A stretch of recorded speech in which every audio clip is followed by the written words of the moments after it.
Lynette, thank you for being here today. You have handled a lot of healthcare audits, in particular CMS audits. From your experience representing medical providers and businesses across the country, is there such a thing as a routine CMS audit? No, not at all. Because there's so much at stake. When you get audited by CMS or one of its many contractors, it's really important to put your best foot forward because the consequences of a negative outcome could be really detrimental to a medical provider and its practice.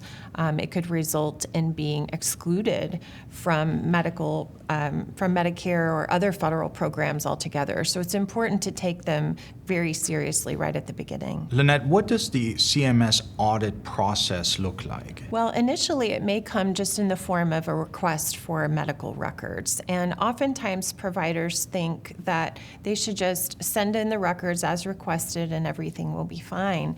But it's important to take a more proactive approach than that. Sometimes we utilize consultants and experts to evaluate records before submitting them. And that way we know what we might be facing once CMS makes its findings. So it's a multi-step process that could result in an overpayment calculation and subsequent appeal. So it's really important to get counsel involved early and to navigate that process together.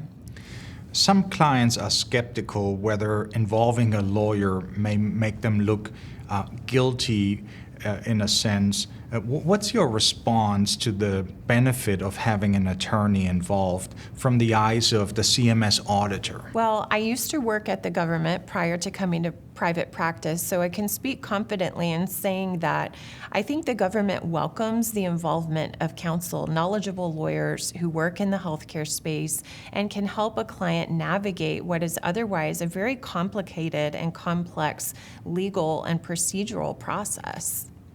Somebody in the audience received a CMS audit request from CMS or an intermediary.